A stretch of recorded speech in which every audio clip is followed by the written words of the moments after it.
Aliens? Aliens. Yes. But maybe no.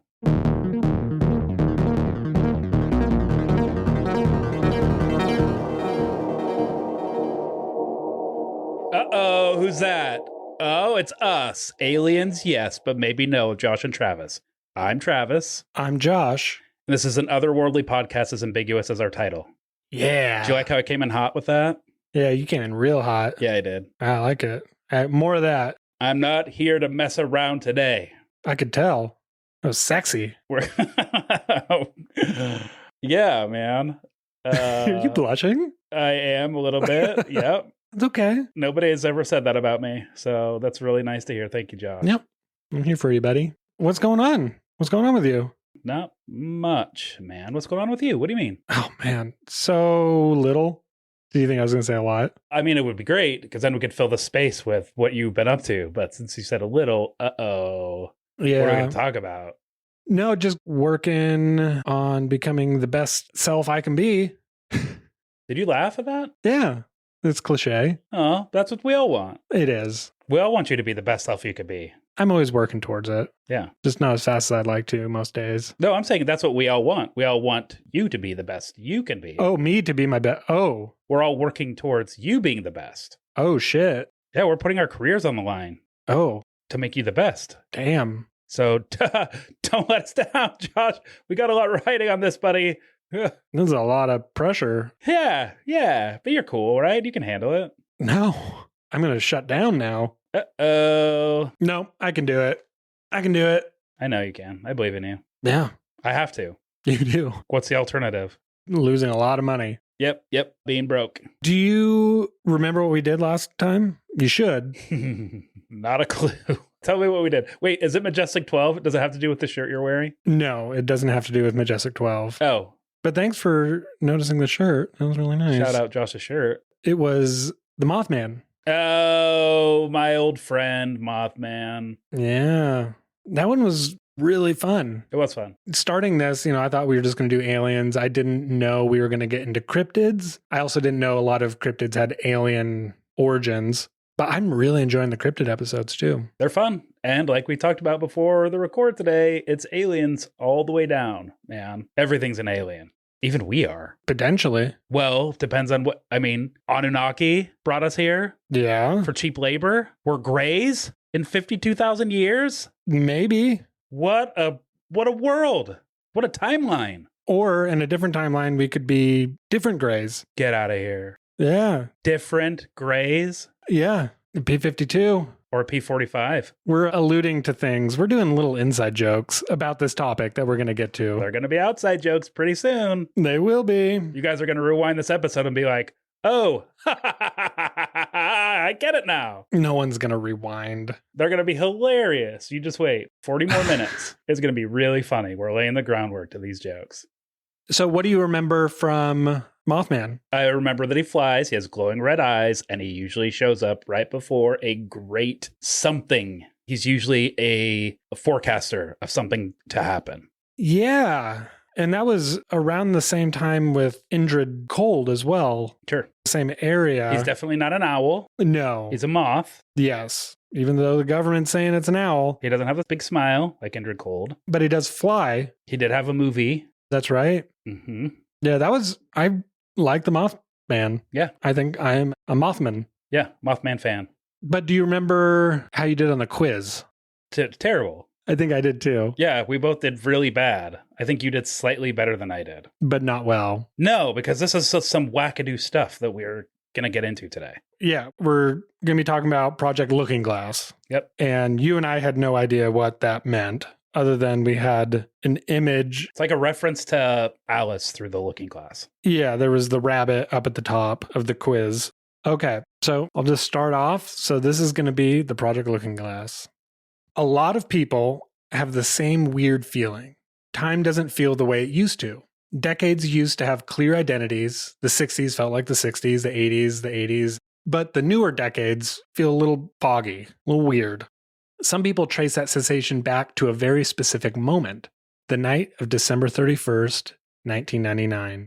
What? Yeah. That's when we were all partying like it was 1999. I know. That's the night before Y2K. I know. What were you doing? And everyone was holding their breath. I don't even think I stayed up. Maybe I did. I may have banged a couple pots and pans. Oh, man. Well, that's very kind that your parents didn't share how terrifying that night was for a lot of us. I was 19, just turned 19. I just turned 13. Not a care in the world for me. I remember it being pretty scary. Like not knowing exactly what was going to happen. I knew about it, but I didn't care. It was supposed to be like the collapse of all of our banking systems. Yeah. And they spent a ridiculous amount of money worldwide to update the system so that something didn't happen. Well, they tried to, but they were like, eventually just resigned. They're like, there's nothing we can do. It's going to just do what it's going to do. We can't change it. So we just hope for the best. And then like all of these steps that they put in to prevent whatever they thought was going to happen didn't happen anyway. Yeah. And the system was just like, yeah, I'm not an idiot. I know that it's not going to be 1900. I'm not going to just reset the clock. Everything just poof, and it just turns into log cabins. Yep. Yep. All of our cars turned into bicycles and horses. Yeah. Penny farthings. This is the big wheel and the little wheel bikes. Those suck. Those are the dumbest idea. You need like that requires like a buddy system. I would imagine. Yeah. Or a ladder and then like insane balance. I mean, at least a garage. You can't just store that in your house. Well, it's not like anybody's going to steal it, hop on it and make a quick getaway. That's true. And even if they do, you're just like, yeah, it's the guy on that fucking stupid looking bike. Yeah, they can never use it. Yep. So Y2K, everyone is expecting a global system fail, but when the clock rolled over, nothing happened and everyone moved on, right? Personally, yes, but there was like a huge vacuum. Imagine anticipating something for an entire year and you're getting ready for it, whatever that looks like for you. You know, you've got your bug out cabin or you're building your stores up in your pantry. You're getting ready for whatever. You're buying toilet paper. And there was a lot of that. Just getting ready for something. And then when it doesn't happen, it's just like, I don't know. It's just like looking into a void. You're just like, you're like, now what? Where do I put all this energy? Yeah. Yeah. And, you know, a surprising number of people actually did say something changed, but it wasn't the technology. Yeah. It was our reality or our experience of reality, which is weird. So there's a fringe theory that claims this wasn't just a psychological shift or a side effect of the digital age. It claims the US government was running a classified program designed to look into the future itself. A machine built from exotic technology, capable of viewing possible timelines and revealing a point in history humanity couldn't move past. And that program is known as Project Looking Glass. This is already wild. So we're going to break down why a device like that was built in the first place and why some believe that the act of looking into our future may have permanently altered the path that we are on. Yep. So let's talk a little bit about why this was created, Project Looking Glass. Yeah. Before getting into how the Looking Glass worked, there's a more basic question that doesn't get asked enough. Why build a machine like this at all? Even if you had the technology, what problem was this thing meant to solve? Right? And that's like a good question to ask retroactively. Like, you build something, well, why did we build this? What is its purpose? So according to the theory, Project Looking Glass was created out of fear of the unknown, and this device was the ultimate intelligence tool. So post-World War II and Cold War mindset was that humanity had just unlocked nuclear weapons. Spooky. Yeah, terrifying. For the first time in history, humans could end civilizations on purpose, like intentionally. That's a weird statement. Yeah, it makes your stomach drop. It does. Governments became obsessed with prevention, prediction, and control. If you could see future outcomes, you could avoid nuclear war, win political or geopolitical standoffs before they even started, and stay one move ahead of your adversaries. Yeah. Now, there's a God's eye view temptation, not necessarily about changing the future, but choosing the best one, a belief that history could be optimized and that chaos could be reduced to probabilities, right? So, like, you can kind of control chaos a little bit. You can organize it. Yeah. And I mean, just having the knowledge itself of everything, also having that technology, I think would also help you understand and maybe organize the chaos so that you could control it. And essentially, I don't know if you read Choose Your Own Adventure novels. A couple. I was obsessed with them. And a lot of people that were of my generation read a lot of them, those that were reading.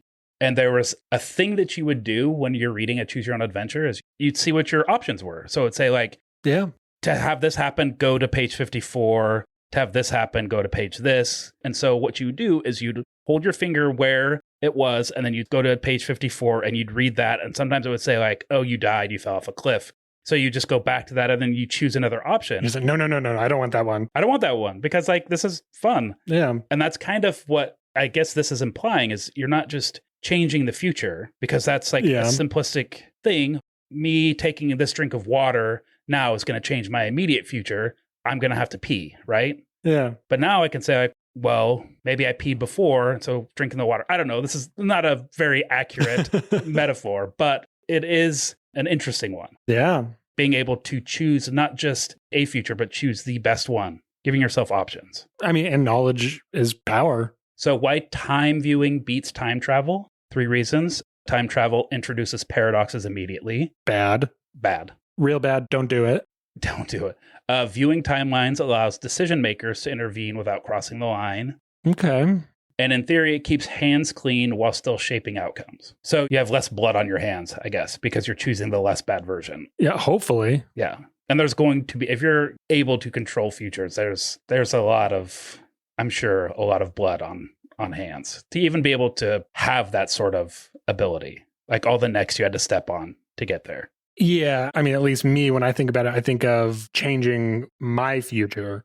But when you think of like a global or a society, their future, that just is hard to comprehend. Mm-hmm. I wouldn't even know what to change. No, because we're dummies. Yeah. What would I change? I would change lottery numbers so I would win. Like it would be so personal and tiny of a change. But then that would itself cause ripples, right? Right. Like me being able to afford to take care of my family and not have to worry. But then I would be creating like a small economy here in where I live. And generational wealth. And generational wealth, correct. But I would be spending that money, putting that money back into this local economy. That's true. In a small way. Right. And then I would need to hire money managers and bankers and that would create jobs. And so I would be like a very small economy winning that money. Yeah. So to be able to view that timeline and say like how I could affect people within my immediate bubble. To blow that up and have it the entire world, that's wild. It's wild. And to have like just thinking of all the possibilities. It's insane. Yeah, it makes my head hurt. Okay. So additional reasoning, this is an optimistic version. You'd have insurance against extinction level events like asteroids, solar flares, pandemics. That'd be nice. An early warning system for societal collapse. That would be great also, right? Yeah. A way to validate long-term policy decisions decades or centuries in advance. Now we're going to get into some darker, more sinister motivations. The pessimistic version. This is where you thrive. No, I don't like this. No, I don't either. I am an optimistic person. And I would want humanity as a whole to be raised. I would think a rising tide raises all ships. So having access to this, I would want the entire world to benefit, all of humanity, not just the United States or the Western world, right? Yeah. That's me personally. Anyway, so once leaders believe the future is visible, free will becomes negotiable, which is fucking terrifying. Once leaders believe the future is visible, free will becomes negotiable. Yeah, now we're looking at fate. So it's not our choice. So none of our decisions are our own. They would control our decisions. So we no longer have the option to choose our own destiny. If a future looks bad, in quotes, intervention feels justified. Which means you can step on whoever you want. Yeah, but bad is also subjective because bad is like from the eyes of whoever is looking at it. Like seeing Japan or China become a world power. We would think that's bad, but it's good to them. Yeah, but it's good to them. So if a future looks inevitable, resistance starts to feel pointless. So you wouldn't see people protesting because they would just give in. It's just like you don't have free will. There's no choice. Yeah. Now we're just in the mud forever. Sucks. Yeah. Well, let's do the optimistic version. Okay. I like that better. Yeah, let's do it. Let's choose optimism. I like that one better too. Yeah. So here are the alleged origins of the ancient instructions and the back engineered extraterrestrial tech for this device called Project Looking Glass. So Project Looking Glass, if it's real, most likely wasn't built from normal human innovation. Some believe it was assembled from a blueprint of ancient artifacts, then got fused with recovered non-human technology at black sites. So the ancient instructions claim Sumerian cylinder seals. That's quite a tongue twister. Yeah. Sumerian cylinder seals So Sumerian cylinder seals supposedly contained guidance for accessing wormholes or space-time gateways. So can you explain to us what a Sumerian cylinder is? Yes. The Sumerians back in the day, they would have basically what looks like a small toilet roll. Yep. They would have engravings on it and they would rub it in ink, and then they would roll that on a piece of paper for business transactions. More likely leather at that time. Yeah. Transactions or just to claim something. Basically just a rolling stamp. Yeah. So they're saying that one of these little stamp rollers from Sumeria had information about wormholes and opening space-time gateways. Yeah. Like, congratulations, those guys, for communicating a very complex quantum physics idea on a tube, right? Like a tube that's as big as like a cardboard inside of a roll of toilet paper. Yeah. They wrote in clay and they used lines and triangles. Sure. I'm just saying, like, it is a theory. Mm-hmm. They're still working out a lot of the ideas for a lot of quantum mechanics, right? Yeah. And supposedly this is all worked out on just a cylinder that you could roll out on a piece of leather. Yeah. Or a series of cylinders if you did it in the right sequence would all make sense. One of the videos that we watched, the Y-Files, he kind of goes into the origin story of how the US government got their hands on this piece of ancient history. Yeah. Basically, it's fascinating. So I'll link that in the show notes. But where did this cylinder come from? So who planted it here? It was seeded by an ancient race like the Anunnaki. Your favorite. I don't know. Or it was seeded by future humans, the P-45s, as a Trojan horse. So yeah, we'll get into what the P-45s are in just a little bit. But there's also the fusion claim of the origin of this, is that this ancient instruction set gets combined with back-engineered UFO tech recovered from crashes. So we have a researcher note here that says, important theme to highlight, this story is built like a time loop. The future influenced the past, so the past builds the tool to create the future. So like what we talked about, or not what we talked about, but what Y-Files video talked about was, I'm going to try to say this as succinctly as possible, but basically Greys are humans 52,000 years in the future, right? And they are experimenting on humans now to create a better version of themselves 52,000 years from now. Ugh. Right? So like put that in your old brain box and let it roll around for a little bit. See what that does for your sleep. I don't like it. It's like the Futurama episode where he goes back and sleeps with his grandma. Yeah. And he is his own great grandpa. And the only reason he exists is because he went back in time. Yep. There's an author, Chuck Palahniuk, who wrote a book called Diary that is very similar to this idea about how one guy is going back in time and he keeps having sex with his grandma to create a better version of himself. Whoa. Weird. Same author that wrote Fight Club and Choke. Okay. So now, Josh, if you will come with me on this little adventure, we're going to talk a little bit about how Looking Glass supposedly worked. Okay. And I'm going to do my very best to describe what this device looked like. Okay. Let's do it. When people describe the Looking Glass, they describe an apparatus designed to manipulate the physics of space-time and a viewing field where the past or future could appear, almost like a living hologram. So it's pretty cool. So like... Yeah. Minority Report, what were those people? The precogs? That they had the balls drop in the water and... Yeah. Yeah, they just lived in water the whole time. Just imagine your skin. It would be so soft but wrinkly. Ugh. So we have an image here in our hot DOS, and I don't know how else to describe it other than like, imagine a trampoline, like the legs and just the perimeter of a trampoline. Like that's the shape of it. Yeah, the basic shape is a circle. And then it's got legs like you would see on a trampoline, kind of like a U. Mm-hmm. There are tubes or pipes, 3, in fact, that go across the diameter of this. They're not crossing, they're running parallel with each other. Yeah. Then there are some more tubes inside, and then within that, right in the middle, is like a gyroscope or like an orrery, maybe. Do you know what an orrery is? No. In the Dark Crystal, when Jen, the Gelfling, goes to meet, such a fucking nerd, goes to meet Agra, she has a big scale model of the solar system, and it's moving all around. So if you've seen the Dark Crystal, that's kind of what's in the middle. Shout out to all my 80s kids. Okay, so like one of those rotating observatories that have like the rings that you can kind of move it around. So that's in the middle, and I imagine, like if you think like a gyroscope, it's operating on, it's just kind of moving around really fast. Like there's a inside circle and an outside circle, and they're moving separate. Yeah. And in different directions, right? And that is probably what is generating these images. Is that kind of, are we on the same page?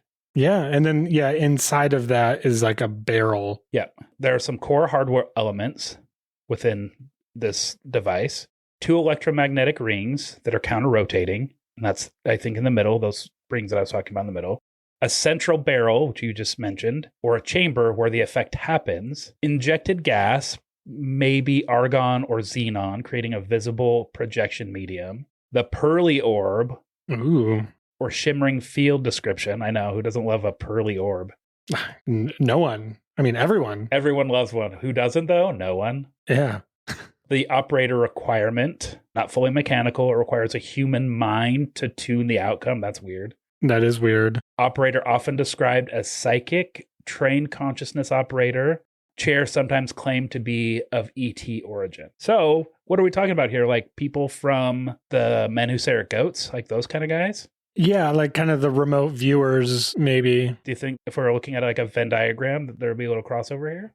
I think so. And I also, in the research, the chair that they used, and it says sometimes a chair, so there's different variations, but the chair was taken from a crash recovery and that it helped induce the person sitting in it to that psychic state to help kind of transition them into the interface. That's wild. Yeah, this whole thing is insane.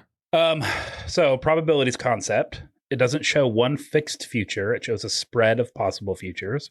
The results depend on variables and the operator. Well, that's wild. But that's also what we're talking about, maybe. I don't know. I've not experienced one of these. Everybody's going to have a different interaction with it. Absolutely. Right? It'll be very personal. Bias effect. The operator's worldview can shape what appears. Example of that would be a Christian operator might see a crucifixion, whereas atheists would not. Weird. I mean, that could kind of dip into our reality is truly our perception. Sure. Well, it's subjective. Like everybody's reality is subjective, right? Let's say an atheist is looking into the future and only sees an atheist outcome. But what does that look like? I mean, what do you mean by atheist outcome? I don't think it's fair to center this on a religion or lack of religion. This is just an example, but just say like they're using this in Jesus's times and they're talking about the crucifixion. If an atheist didn't believe and then the crucifixion didn't happen, would it not? Or they didn't see it. Yeah, so an atheist wouldn't see it, so it wouldn't have happened. But if a believer saw it, then it would happen, which means that you have to be very particular on who you choose to use this. Well, this is just saying that's what appears. Like, this is hypothetical. Like, a Christian who that might be their entire worldview is Christianity would see something like this, where an atheist wouldn't. They would see maybe something different, but nothing would change because of it. This is what they're observing. Okay. So this is when it gets spooky and even a little weird. Here? This whole thing, this whole idea is weird. So as they were using this machine and multiple people were trying to view, according to multiple people tied to this lore, Looking Glass didn't just show branching futures, it also revealed a boundary. Oh. The further they looked ahead, the more the timelines collapsed into a single point, a moment where the future stopped being readable. So there's the convergence claim that regardless of inputs, futures converge on a narrow window. So dates vary in the lore, often cited December 21st, 2012. Sometimes it widens to 2012 to 2016. And that was the Mayan thing, right? Yeah. The Mayan calendar, I mean, I think it changed as we got close and then past that year. They're like, oh no, that calendar was off. So it's actually falls within this timeline, but then nothing happened. And you and I were talking off mic as there's no such thing as like an infinite calendar. Yeah. I mean, there is in a way, but at a certain time, you're just going to be like, okay, I give up. I'm not going to be doing this anymore. Maybe it was going to be infinite, but the guy who was writing it died and no one wanted to take his place. That's what I'm saying. Yeah. They're like, nah, it's okay. Like his family just decided they wanted to get into, like, they wanted to be an actor. I'm going to open a bakery. Yeah. I'm going to start a prank show. So this bottleneck is interpreted, some describe as an apocalypse or a cataclysm. Mhm. Others describe it as a collapse of free potential, which means behavior becomes predictable or algorithmic. After the bottleneck, the future becomes unreadable or a wall. So 2 major timeline outcomes. Timeline 1, which is a positive timeline, is the catastrophe avoided leads to gradual awakening of human consciousness, telepathy, expanded awareness themes, and exposure of deception. So basically, humanity taps into something higher in their mind. They have a higher thought process and big consciousness and telepathy, which will be great. And then exposure of deception, it sounds like it will be revealed of the things that we've been lied to about. Sure. Because they can't control our minds at this point. And then the second timeline, catastrophe.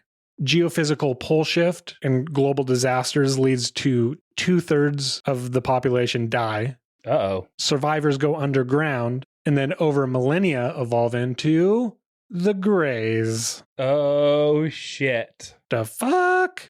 And that is where we get the P-45s. Aliens all the way down. Yeah, everything and everyone is aliens. Mm-hmm. We'll get into that, but I just want to real quick introduce the Mandela effect. I'm sure everyone listening has already heard it. Believers use Mandela effect as evidence of this timeline drift. Examples are the Berenstain or Berenstein, or the Mandela death memory, or the Luke, I am your father. These are all things where everyone remembers it. But some of this, I think, can be traced back to what is happening in popular culture. So Luke, I am your father, famously, that line reading was done in Tommy Boy by Chris Farley as he's speaking into a fan. Mm. You know, so people, maybe because it's like not quite recency bias, but people remember that because Tommy Boy is more recent and they didn't go back and watch that line. So instead of quoting Star Wars, they're quoting Tommy Boy.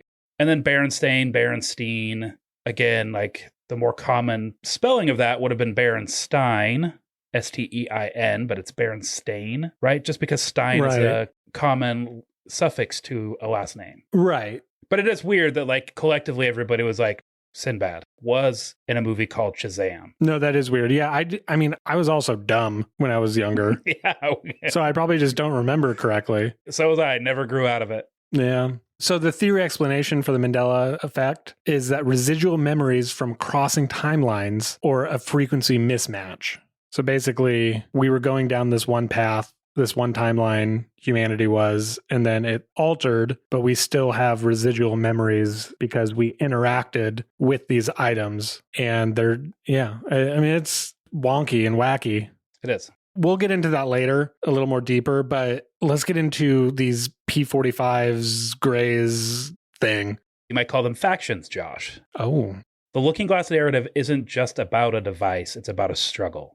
If the future branches, then someone will try to steer which branch becomes real. In this theory, that steering turns into a covert war involving insiders, elites, and even future versions of humanity. So the P-45s, or Greys, are from 45,000 years in the future, from the catastrophic timeline, and their motivation, the catastrophe must happen to ensure they exist. So they're working towards this one thing happening. They're bad. They're bad, but also, like, it's part of, again, like we talked about, it's subjective. So yes, for us, bad, but if these Greys are humans evolved, and it means that our future is ensured through this, then is it bad? It's just perspective, right? Yeah, I mean, if right now, if I had to go back and make myself alive by ruining something else, yeah, I'd do it. I'd do it. But then again, like, none of us chose to be alive, right? We're all here against anybody's better wishes. Like, nobody chose to be here. So that's the P-45s. Okay, P-52s. They are a more benevolent version of future humans. So they come from 52,000 years in the future. More evolved, more humanitarian. They're credited with warning insiders and pushing shutdown. So timeline 1, the positive timeline, the end result is the P-52s, the benevolent future humans. Sure. Timeline 2, the catastrophe one, is when everyone had to go underground to survive and then they turned into Greys. Mm-hmm. So they want this to happen. They want the bad things to happen so that they exist. Yep. And they say that the reason the Greys look the way they do is we're humans, but are smaller. It's because they evolved to be underground. You have to have bigger eyes so you can see better in the dark. Wild. Bigger brains, because Bigger brains, because you need a bigger brain to live in the future. Duh. obvi. Yeah. And then Illuminati, human elites who benefit from catastrophe and control. And then the paradox loop, bunker survivors become ancestors of future Greys. Wild. Weird. Okay, that brings us to the part where the story claims the adults in the room realized the machine itself was a problem, and they tried to take it off the table. So what do? They tried to decommission the device. The story of how the project was shut down goes that once they realized every future they looked at kept collapsing into the same point, things got uncomfortable fast. Yeah. They're just like, that's bad. Okay, well, what's the next one? That's bad. Let's stop looking at it, because then we don't have to deal with it. Let's put a sheet over it. Let's put a piece of tape over it, and then we never have to worry about that check engine light. I wouldn't be uncomfortable. That would be terrifying. Man. It's all right. That's basically what they did. They just put a piece of tape over their check engine light. Yep. So the concern became that just observing future timelines might be helping to lock one in. So instead of letting anyone keep messing with it, they pulled the plug. The machine was taken apart and sent to the United Nations, the European Union, and NATO. The idea was to create a kind of global deadlock. Each group would only have part of the machine, not enough to do anything on its own, and rebuilding it would require cooperation between major international powers that don't exactly trust each other. Smart. It is. It's like, yeah, you give it to your enemy because you know your enemy's never going to give it to you, or somebody whose same interests don't align with yours. So yeah, that's smart. And that shows like a very mature understanding of what this power could unleash, right? Maybe, or they're just like, we got to get rid of the evidence, but we can't let anyone else use it, so we have to spread the evidence. But they spread it. They didn't just like bury it in the dirt, right? There was intention behind it. Right. So they could ensure that these people would not work together to ensure our mass destruction, or at least we wouldn't have a window into what's going to happen. That's interesting, though, that they realize that maybe them using it is the reason that it's collapsing. Sure. That's wild. Or it's just like knowing's half the battle. In this case, knowing is all of the battle. That's true. Like if you know what all the outcomes are, and you're just going to try to pick the easiest, less devastating one. And so you're going to start making moves towards that. So in theory, that made it nearly impossible for any one country or faction to quietly bring the device back online without everyone else knowing about it. Like if they were going to try to bring it on, like someone would find out. Someone would find out pretty quickly. Yeah. Unless it was like a Nick Cage character and he's going to go and steal the world-ending device, the looking glass device. Yeah. And then they just find out it's just like bags of sand. I want to see that movie. Anything Nicolas Cage I want to see. Yep, he's great. So now we're going to talk more about the Mandela effect, the shift from 1999, and kind of the world that followed all of this. So if the Project Looking Glass story is taken at face value, shutting the device down didn't undo what it revealed. It didn't rewind anything or restore any early version of reality. It simply removed the ability to look at it, to look forward. From that point on, humanity would be living inside the outcome without any confirmation, warning, or explanation, which is why it's so weird with the Mandela effects. Yeah. According to this theory, that is when the after effects begin. So the 1999 shift theory, something a lot of people quietly feel but don't always talk about. For a lot of people, life after the turn of the millennium just doesn't feel the same. The subtle shift in how time moves, how culture changes, and how the days stack up against each other. The idea of the 1999 shift is more of a shared observation that developed into a theory as people tried to make sense of why so many of us notice the same things around at the same time. This feeling isn't fringe or isolated. It comes up across age groups, cultures, and backgrounds. Even people who didn't believe in conspiracies described it as decades no longer feel distinct. Cultures feel like it's looping instead of evolving, and life feels increasingly compressed. Years pass without really any clear markers. So if the future truly converged into a narrower path, life might feel less open-ended, fewer branches, could feel like fewer meaningful forks in the road.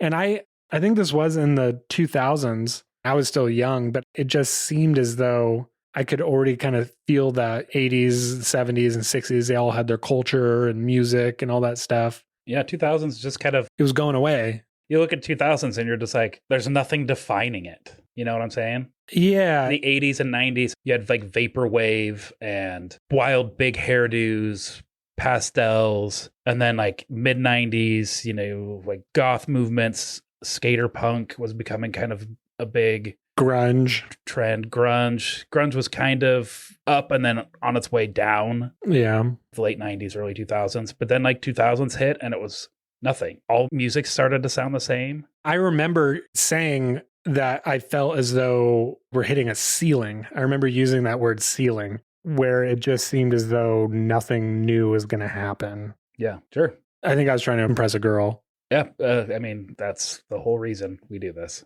It worked. Oh, did? I don't know. I don't remember. And that's how you met Jordan. That's how I met my wife. She'd never heard of a ceiling before until you. Yeah, she never looked up. Never looked up. No, I do somewhat kind of feel that though. Like I said, there's fewer branches, like the Ebenezer's in the Bible. Okay. The traveling tribes would build these little statues, and they would call them Ebenezer's, and they were to remember where they had been. And it's like we're going through life without these Ebenezer's, these big landmarks or these meaningful forks in the road, and time just seems like a blow.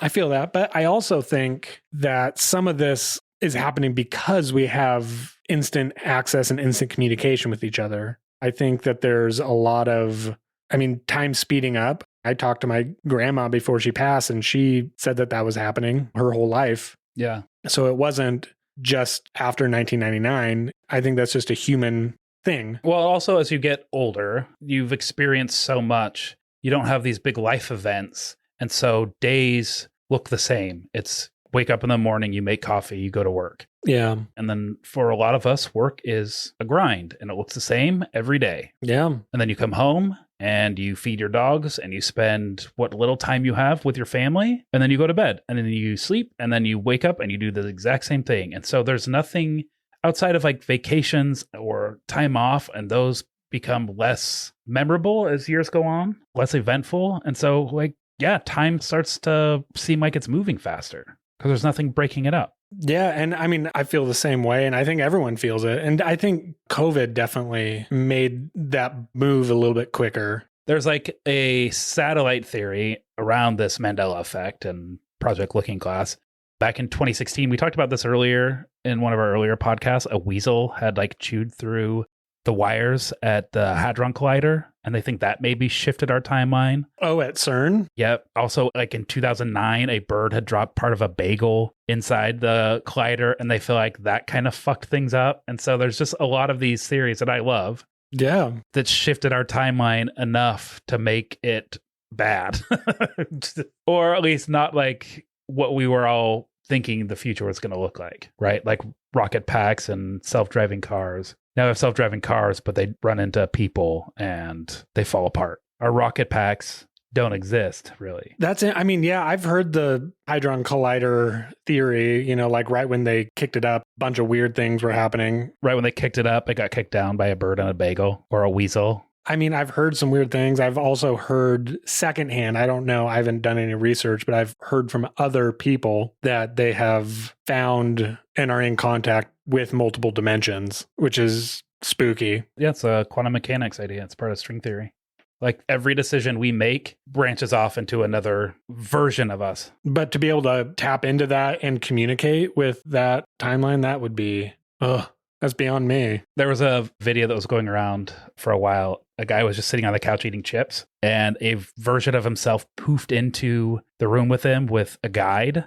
And they're like, this is what could happen if you make that choice. And then the guy on the couch is like, what the fuck? And then they just disappear. You're that guy. Yeah. So you're that guy. You're a culmination of bad choices. That's funny. All right. So I'm going to get into the Mandela effect. Yep. So this is another one of the more popular things that come from this. You've probably talked about it, I would imagine. So this is when people don't just vaguely remember things differently. They know they remember them a certain way. And it's not just one or two people misremembering. It's a vast group with the exact same shared recollections. Oh, shit. Another example of this, my wife and I were talking about this today. Chips, tortilla chips. They were swear to God, they were called Juanitas. Juanitas. They're called Wontonios. They've never been called Juanitas. I have a bag in my... Go look at it. Pause the show. Go look at it. Tell me what that bag says. We have them too here. It says Juantonio's. Did they change the name? No, What?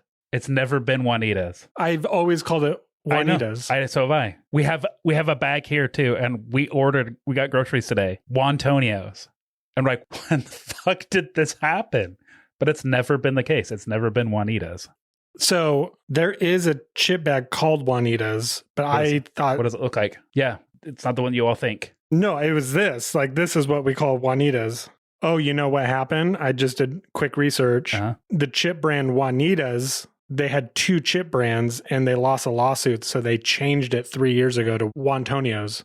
Okay. Dude, that tripped me out. That relieves a lot of pressure on my brain. And I'm wondering if there's explanations for a lot of these Mandela effects. That Well, we like just... Berenstain, like we talked about earlier, or Luke, I am your father, when the line is, Right. no, I am your father. And also just saying, no, I am your father. You need a little bit more context when you're using that. So saying Luke is like, this is from the movie. Well, and that's why Tommy Boy said it, was to show that he was quoting Star Wars, and I think a lot of people remember that scene when he's saying it through the fan. That, like, it's a pivotal line, and it blows a lot of people's mind when they see Star Wars for the first time. Yeah. And so they just maybe misremember it. And then just like this, I thought there was never a company called Juanitas. I am so relieved to find that they just lost a lawsuit, and it was called Juanitas at one point, but it's been Juantonio's for a long time, and I've been calling it. I never noticed. Yep. Which... Because you're not shopping by label, you're just shopping by memory. what it looks like. Yeah. Well, yeah, the colors and the logo. And placement. Well, and that's the thing is, like, the Berenstain, I always just called it Berenstain when I was a little kid. Yeah. It's not that. No. But it's Berenstain or Berenstein. It was Stein, but I called it Berenstein, so I was wrong to begin with. Well, but your pronunciation is Steen or Stein, same spelling. Right. But it's Berenstain, different spelling altogether. Yeah. But I also didn't really know how to read when I was reading those, but other people did. They're books for babies. Yeah. Maybe that's why we don't remember. We were just babies. Yep. Sure. So within the Project Looking Glass story, the Mandela effect is a kind of side effect. What happens when timelines don't fully override each other? The idea is that when the Looking Glass revealed multiple possible futures, humanity wasn't just observing them, it was interacting with them. And once these possibilities collapsed into a narrower path, traces of the paths that didn't become dominant may not have disappeared cleanly. In that version of events, memories don't change because people experienced or aligned with slightly different versions of reality before everything converged. When the timeline narrowed, physical reality settled into one consistent version, but human memory didn't fully sync. So what's left behind are strong shared recollections no longer matching the world as it is now, like impressions from adjacent outcomes that never fully resolved. Jeez, I don't like that. And that's Mandela effect. And there's tons of Mandela effects. Bunch of unfinished business. That's like we're all ghosts. Or aliens. Or both. Why not both? Yeah. Okay. So where does this put you on as we conclude our show? A yes, no, or maybe, or does that even apply for this? I think it applies, but where we get all this information is from mainly 3 individuals, and one in particular. So Dan Burrish. Dan has a very sketchy thing. He says he did all these things, but looking at his bank accounts and his work history. Oh, this is a guy that was like, he did security work, but said that was just a cover occupation, that he's well taken care of, but he only had $300 in assets to his name. That guy? Yeah. That's where we get most of this. So that's kind of hard for me, knowing that the source of all this information, as well thought out as it is, isn't backed by someone trusted. So that kind of worries me a little bit. And it kind of feels like a lot of like the sensationalism or the spiritualism going around, where they just kind of point out very natural human emotions and then they try to make that into something bigger and grander. I don't think that there is a reason other than we are just human, why we're feeling a compression and why we're feeling time is moving quickly and we're misremembering things as a culture. For me, this one seems a little bit more fake. Okay. Especially since it involves everything. Like this guy just took everything that already existed and kind of put it all into one sandwich, one-time sandwich. Yeah, a whole lot of mustard. A lot of mustard. Yeah. Multiple kinds of mustard. Too much zip, maybe. Yeah. So that's where I lie on this. Out of some of the other ones that we've done, this is probably the least believable. You think this is the least believable one? Out of the different projects, the government projects that we've looked at, yeah, I would think that this is one of the least believable for me. I don't know. What do you think? I think it's an interesting thought exercise to think about this kind of thing. When you start to dig into like a collective misremembering of things, you know, because I'm sure there are people out there that do remember Berenstain. I'm sure, you know, and, you know, people in Africa, South Africa specifically, know that Nelson Mandela was still alive. So it wasn't like an entire thing across the world. It's just idiots that are the loudest, right? And then they kind of shape the dialogue around these things. And so, I mean, like we just found like Juanitas does actually exist. I was just misremembering it. And so many people, you know, and we got to see you react to that in real time and then figure it out. Yeah, that's crazy. To say that it's like, oh, something slipped off the timeline and that's why we're having all of these shared false memories, I think is wild. But it is a fun thought experiment or thought exercise. All of it's fun. I enjoy all of this. I'm not going to bank any money in it. No. I don't have any money left over after putting it all on you. So, for living my best life? Yeah, for living your best life. I am totally invested in that. Yeah, I know. It'll happen. I'm just a slow bloomer. Yeah. What is that? Arrested Development? Yeah. Failure to launch? I'm just a little baby. Yeah, you're just a little baby. Just doing little baby things. Yeah. So if this device was real, I'd be fucking rich. Because I've heard of other devices similar to this, like time travel devices. I mean, you hear about it all the time. There's time travel stories. Yeah, the Tesseract and the whole Marvel universe was this. Well, like real life things. Like the Vatican has some TV that can pull up images from the past. What do you mean real life? Oh, Marvel's a movie franchise. No. Yep. What? Yeah, that's all fake. No. Yeah. No, Captain America is real. Nope. Thor is. Yeah, I know. Well, I mean, that's it. And Ant-Man and Spider-Man. No. I'm sorry, man. This sucks. I don't like this. I don't like the way this show's ending. Maybe we should read a fan mail. We got one. It's actually a YouTube comment. Great. It was very informative. I'm sure it's going to be very cool. Totally normal. So yeah, every episode, we're going to read fan mail or comments or reviews. If you got them, send them our way. And we'll read it. This one was from our Antarctica episode, and it was going off of, I think they were replying about our debate on whether the U.S. Navy came down to Antarctica for Operation High Jump with all of their food and supplies, or if they put up a supply chain. This person goes on saying that he did logistics in the Navy, and he said, I can settle a debate on whether or not they would be able to supply all the food and fuel needed to sustain a trip for that duration without any resupply ship or otherwise. The answer is yes. They absolutely could support 4,700 people for up to 6 months with the 13 ships they had for that mission. In fact, one of the stated goals of that mission was to test the logistics of a fuel management and cooking and storing food in extreme cold conditions. And there is no documented resupplying of that mission. They left behind 1,600 tons and likely returned home with plenty of food. He said, this is post-World War II American Navy. This is what they do. They used to have entire ships just to make ice cream for the troops on deployment. Ice cream ships. Great. Mystery solved. I mean, you were saying like they had to leave potentially because they didn't have anything. Their supply mission fell through or something. This just makes it a little bit more mysterious of like why they up and left it. If they had all the supplies, if they had everything. Oh, those supplies still there? No, the polar bears got them. No, there is no bears. Yeah. That's what Antarctica means. Antarctic. Well, there goes that theory. Penguins. Man. Penguins got them. Yep. The penguins got it. Well, I love that. Thank you for commenting, just interacting with us. We love that. It's one of our favorite things. So do that and we will read it and most likely respond. Okay. Now what do we do at the end of the show? Oh, I don't know. Right? We're done? No. We have a quiz. and I'm going to send it. Okay. Oh, you have it. Yeah, but I don't. She just has a little box and it's shrunk down to where I can just push the send button. Okay. So you're not getting any information before I'm getting it? No. So I just clicked send. Got it. What the hell? How do you say that? I don't know. Socorro. That's what I wanted to say. Socorro. So-co-ro.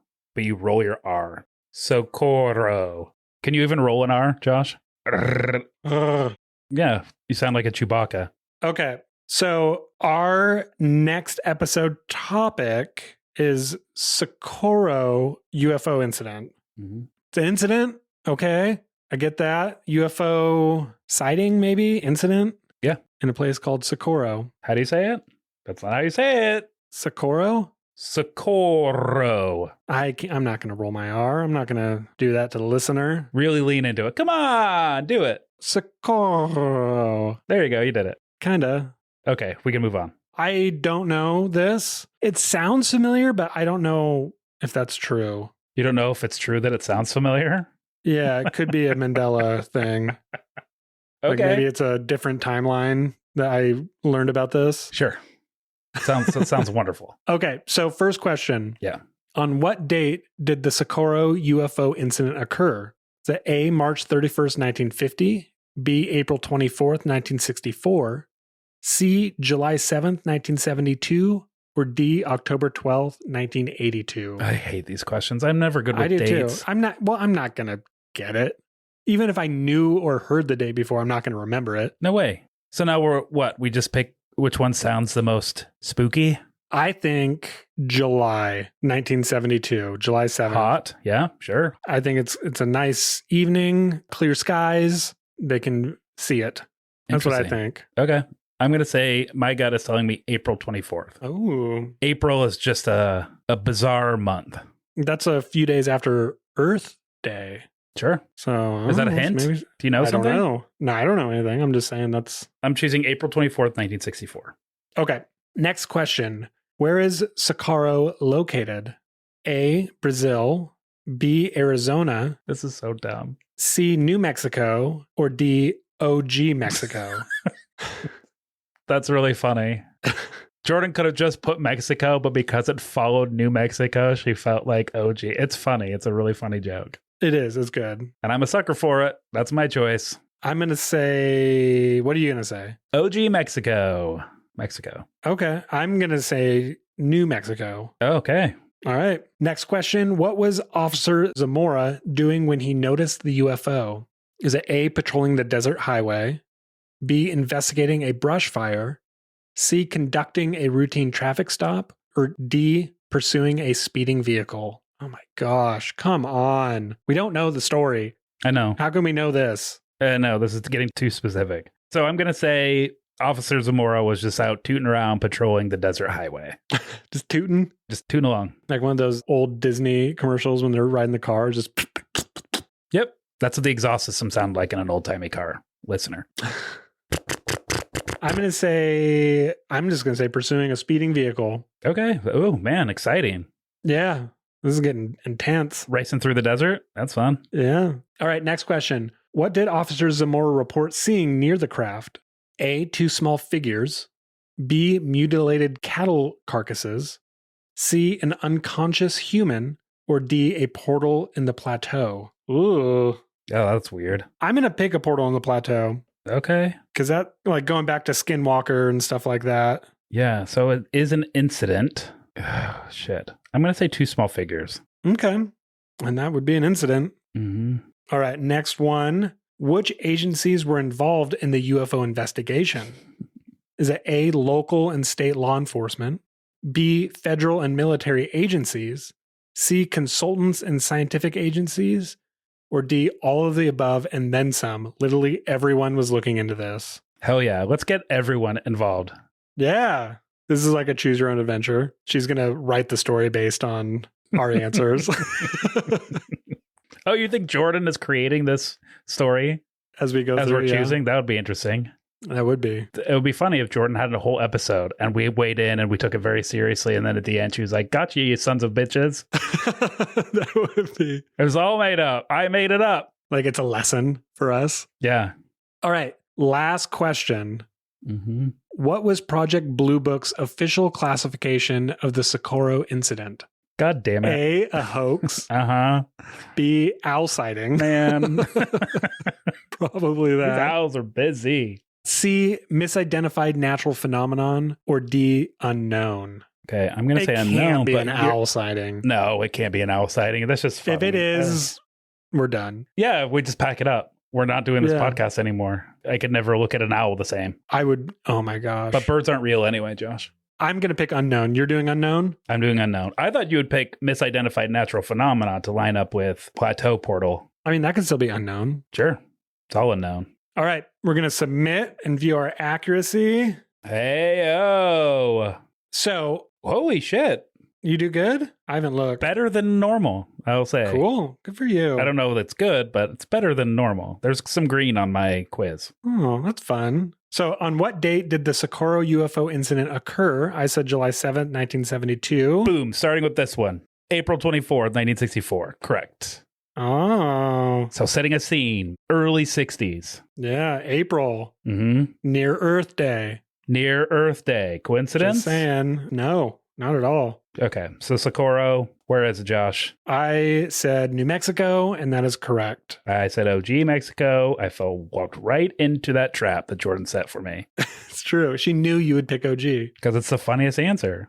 Yeah. All right. What was Officer Zamaro doing when he noticed the UFO? Zamora. I said pursuing a speeding vehicle. Mm-hmm. I said patrolling the desert highway, just tooting along. Yeah, and he was pursuing a speeding vehicle. Very exciting. That person maybe got off the hook, hopefully. Oh, man, that would be perfect. All right, next one. What did Officer Zamaro report seeing near the craft? I said a portal in the plateau. I said two small figures. I was correct. Yep, it was two small figures. And then which agencies were involved in the UFO investigation? We both said all of them. Mm-hmm. And that was correct. Always a smart answer. Yeah. I mean, usually when I see all of the above, I'd click that. Yeah. And then last one, what was Project Blue Book's official classification of the Socorro incident? We both said unknown, and that was correct. Yep. April 24th, 1964, in New Mexico, a cop was chasing down a speeding car. Mm-hmm. Saw two small figures. Two small figures near the craft. Maybe the craft was landed. Mm-hmm. Everyone looked into it. Local and state law enforcement, federal military governments, consultants, and scientific agencies. Holy shit. It's a lot of toes in the sand. The bean pool. Yeah. And then Project Blue Book, which was the government's agency for looking into this stuff, they said they don't know what it was. Yeah. And usually they would debunk stuff and say, nope, that was fake. That was an owl. So cool. I'm excited about this. Just a good old fashioned UFO incident. UFO mystery. Yeah. Wonderful. Well, cool. Well, thank you for listening. Like we said, get a hold of us, leave reviews, follow us. You know how to do it, but in case you don't, Josh, where can they find us? Oh, everywhere you listen to things, right? Yeah, we have an email address. Aliens, yes, but maybe no at Gmail. It's a really long one. I'm sorry. Easy to remember, though. It is easy to remember. We have Instagram, YouTube. You can follow us on there. You can send us fan mail, just the app you're listening to in the description notes. Just says, text us something cool. Mm-hmm. Do that, and we might read it on the show. We might, and it is now incorporated into our show. So we are now legally obligated to respond back to you. I took a blood oath. Yeah, sucks. Oh, boy. Well, I'm excited to get into this. It's been a while since we just did a straight alien story. But we just found out it's aliens all the way down, so... I guess that's true. This is aliens. It's all aliens all the time. So you would say aliens, yes. I would say aliens. What do you mean for this? For everything. Yeah, it's just all aliens. Yes. You win. You win. You got it. Yes. Well, we will chat at you next time. Okay. Thanks for listening. Bye. Bye.